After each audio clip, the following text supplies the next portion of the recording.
Muy buenas noches, bienvenidos a Contexto Global de France 24. Yo soy Elena Lozano y todo lo que verá a continuación es noticia. Iniciamos.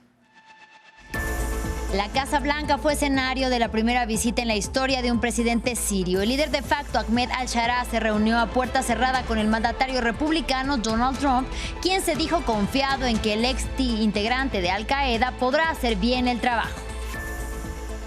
A 41 días del cierre de gobierno, el Senado de Estados Unidos logró un acuerdo entre la mayoría republicana y algunos demócratas moderados que, a disgusto de su propia bancada, dieron el brazo a torcer, y lo hicieron ignorando una línea roja: los subsidios médicos del Obamacare. En India, la explosión de un vehículo en el centro de Nueva Delhi cobró la vida de al menos 8 personas y otras 15 resultaron heridas. El hecho ocurrió cerca del turístico Fuerte Rojo y las causas están bajo investigación.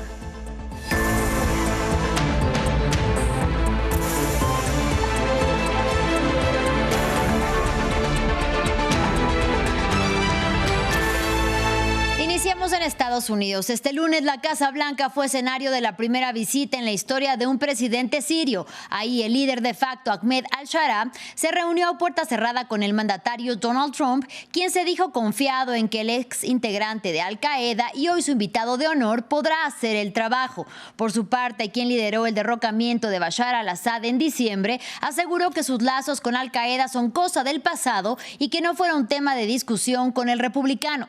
Para hablar sobre el tema, saludo con mucho gusto a Luis Fleischman, quien es licenciado en Ciencias Políticas de la Universidad de Tel Aviv, experto en relaciones internacionales y profesor de Sociología en el Palm Beach State College. Bienvenido y gracias por la comunicación.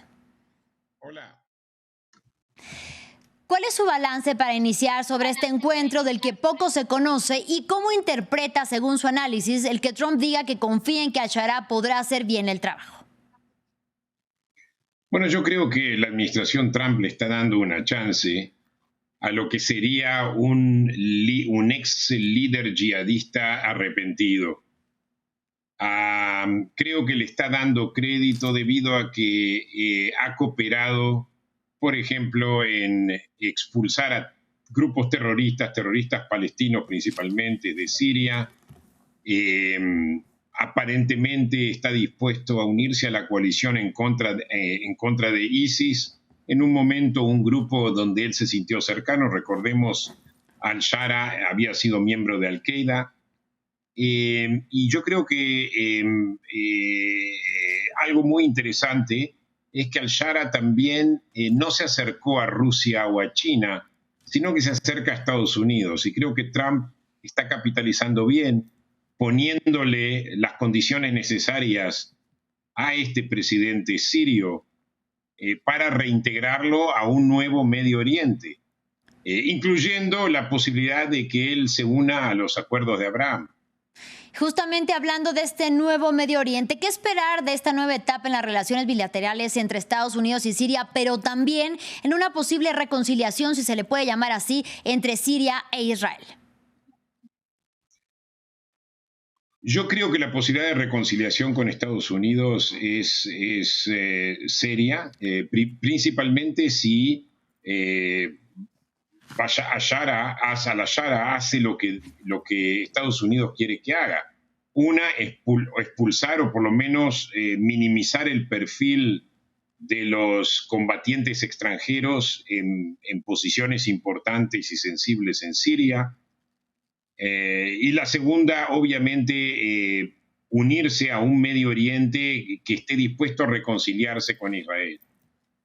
En cuanto a Israel, yo no creo, bajo ningún concepto, de que haya relaciones diplomáticas plenas con Israel. No me parece, pero sí puede haber una situación de un acuerdo de seguridad en la frontera, como el que hubo con Siria desde el año 74, que se firmó en el año 74, pero quizá con más posibilidades de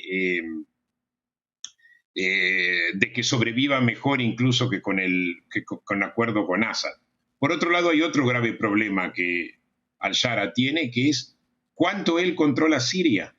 Ese es otro problema muy serio, porque recordemos, parte de sus milicias fueron las que atacaron a las comunidades drusas y atacaron alawitas, y atacaron cristianos. son miembros de minorías que existen en Siria como existen en todo el mundo árabe. Y aparentemente al-Shara no tiene control total de esas milicias. Él tiene que establecer el control total de esas milicias y creo que Estados Unidos está dispuesto a hacerlo. Lo otro que a mí personalmente me preocupa, y me preocupa de que a Trump no le preocupe tanto, es la influencia de Turquía en Siria. Si Turquía no va a cumplir un papel estabilizador en Siria y apoya el proceso de reconciliación de Siria, no solamente con Estados Unidos, sino también con Israel, yo creo que eso es un problema. Recordemos, Turquía tiene una retórica muy antagonista hacia Israel y incluso habla en términos genocidas de Israel. Y eso es un problema muy serio. Tanto Turquía, la presencia de Turquía en Siria, como la presencia de Turquía, aparentemente que todavía no ocurrió, pero Turquía quiere tener una presencia en Gaza. Eso sería un problema muy serio de seguridad para Israel y por eso Israel creo que no tiene ningún deseo de que Turquía tenga influencia ni en Siria ni en Gaza. Ahora, profesor, Trump asegura que todos hemos tenido, citándolo literalmente, un pasado pesado en referencia al líder de facto sirio. ¿Qué tan viable es que realmente quede en el pasado sus vínculos con Al-Qaeda, por ejemplo, pero también esa cercanía que usted mencionaba con el Estado Islámico?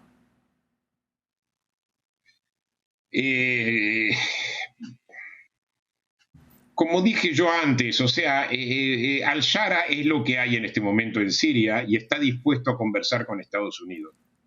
O sea, no es que se fue a China y no es que se fue a Rusia, ¿verdad?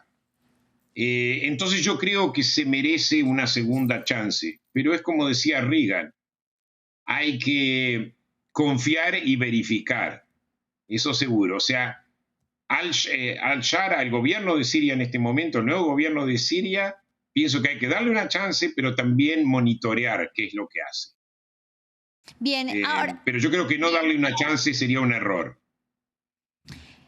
Finalmente, el ministro de Relaciones Exteriores sirio informó que Washington y Damasco acordaron tras esta reunión avanzar para incorporar a las fuerzas democráticas sirias respaldadas precisamente por la Unión Americana al ejército sirio. ¿Qué implicaría esto justamente en medio de todavía los ataques contra las minorías de las drusas, pero también las alawitas a las que pertenecía Bashar al-Assad?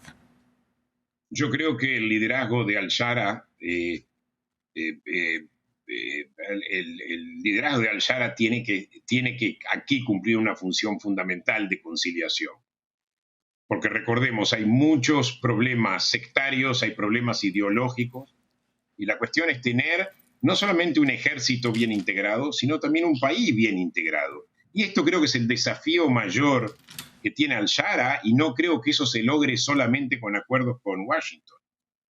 Washington puede ayudar a al-Shara a integrar y a controlar el Estado de Siria, ¿verdad? Y ayudarlo a controlar también las diferentes facciones.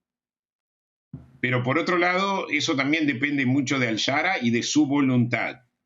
Y eso es fundamental. Por eso yo digo, en esta parte tiene que haber confiar y verificar. O sea, a al-Shara hay que darle la chance, pero también controlar, supervisar qué es exactamente lo que está haciendo y cómo lo hace. Ahí está, pues le agradecemos muchísimo por su análisis al profesor Luis Fleischmann esta noche y esperamos en una segunda ocasión poderlo tener nuevamente. Muchas gracias. Buenas noches.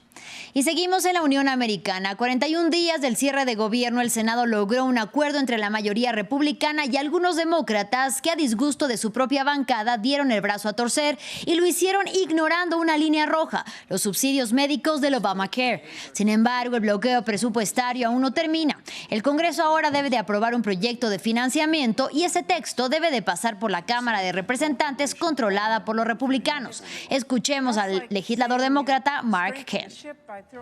Ayer hablé con una de mis electoras que paga $400 al mes por un seguro médico con un deducible de $1.500. Ahora su opción será de $950 al mes con un deducible de $11.000 al año. ¿Eso es un seguro médico? No tengo ni idea. Y se lo imponen los republicanos en la Cámara de Representantes y el Senado, con un presidente al que en el fondo no le importa a la gente ni la economía. Por eso puede disparar los precios con todos estos aranceles ridículos. Tendrán una oportunidad en diciembre, no sé si lo harán de buena fe, pero muchos han hablado de lo caro que esto va a resultar para sus electores. Ellos también lo reconocen. Tienen un problema y les vamos a dar la oportunidad de votar de nuevo sobre una solución para la ley de cuidado de la salud a bajo precio. Ya sea una prórroga de 1 año o si trabajamos con ellos, tal vez.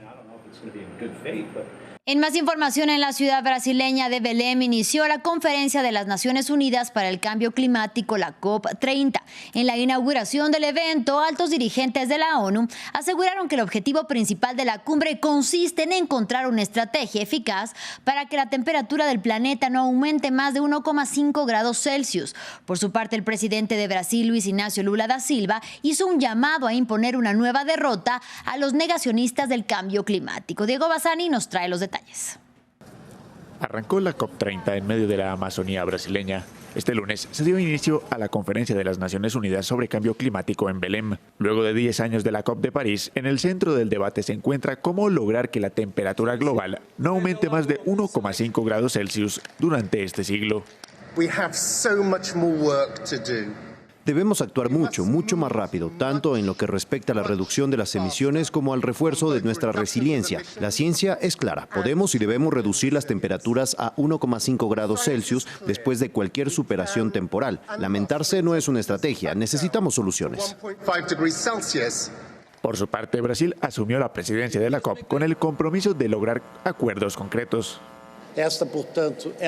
Se trata, por tanto, de una COP de implementación. Espero que también sea recordada como una COP de adaptación, una COP que impulse la integración del clima, la economía y las actividades, la creación del empleo y, sobre todo, una COP que escuche y crea en la ciencia. Y, más do que todo, una COP que va a oír y acreditar en la ciencia. Para algunos de los participantes, el corazón de las discusiones radicará en convencer a los países del norte global para que aporten más dinero para la lucha contra el cambio climático. En particular, los países del norte deben garantizar que se les exija rendir cuentas por los compromisos que han adquirido, lo que incluye proporcionar recursos y tecnología. Por otra parte, también es importante que al examinar las contribuciones determinadas a nivel nacional, estas se ajusten al objetivo de 1,5 grados. Más de 160 países del mundo enviaron delegaciones para ser parte de las conversaciones que se llevarán a cabo hasta el 21 de noviembre. Vamos a India. La explosión de un vehículo en el centro de Nueva Delhi cobró la vida de al menos 8 personas y otras 15 resultaron heridas. El hecho ocurrió cerca del turístico Fuerte Rojo y las causas están siendo investigadas. Por lo pronto, la policía informó que la detonación se produjo cuando el vehículo circulaba junto a un semáforo en rojo y a una estación de metro en una de las zonas más concurridas de la capital india. Este es el testimonio de uno de los conductores de una de las ambulancias que recogieron los cuerpos.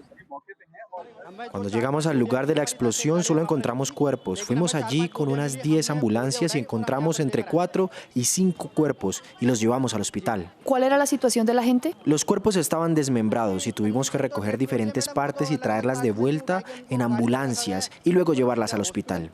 Finalizamos en la Franja de Gaza. Cuando se cumple un mes de la entrada en vigor del cese el fuego en el devastado enclave palestino pactado entre Israel y Hamás, Israel asesinó al menos 3 gazatíes en ataques en Rafah y Han Yunis, al sur de Gaza.